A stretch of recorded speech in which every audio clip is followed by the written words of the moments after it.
So here we are at the idea table, and it makes me remember a part of the podcast and the book where you say transformation, it's dead. We're not using that word anymore.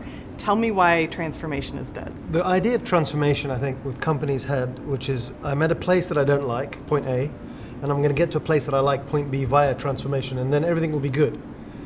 But it turns out that life doesn't work that way, because by the time I get there, the innovation frontier has moved on. And so actually, companies have to grasp the idea of continual reinvention through a continual series of pivots to keep evolving different parts of their business with innovation as it goes. And that's how you build long-term success. And, Will, you wouldn't think that all of this sort of technology would necessarily have an impact in the entertainment industry, but it actually is impacting many parts of it. Do you want to talk about that?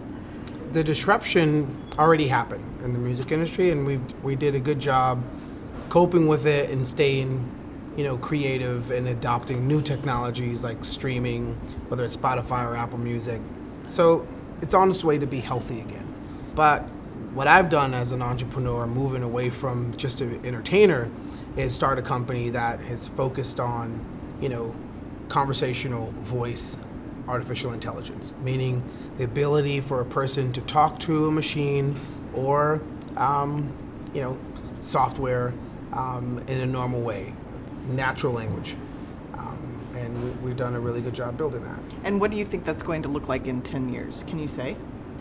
Well, we're all going to have something in 10 years that we have pieces of now. Right? I have my phone. We all keep our phone in our pocket, but my phone doesn't know me. We give our data away, and data is currency. And we're not educated. When I say we, my mom, my next door neighbor, your next door neighbor, people, we're not educated just how powerful data is and what data is and how it could benefit you if you were to keep it. And I think a lot of those businesses that are going to exist 10 years from now are going to come at it AI for humanity, AI for communities where people will have their own personal AI, their own personal operating system for medical, for entertainment, for productivity, for business. Not just accessing some company's OS and giving your data away for a free service. I think that was yesterday, today, that's not tomorrow. You're optimistic about the future of AI and what it's going to do for us. I'd rather take an optimistic point of view than, a worried, pessimistic, because it's gonna block my creativity. It's gonna block how I work with our engineers on what to build. Yeah. Somebody's gonna build it. Might as well be you. So one of the problems this always brings up is what do we do with our current workforce that maybe isn't on the forefront of this or has jobs that will be irrelevant or obsolete in the next few years? What should we do about reskilling the workforce?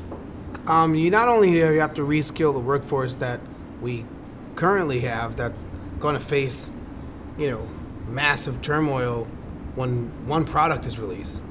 Right? We're all training the autonomous vehicle right now.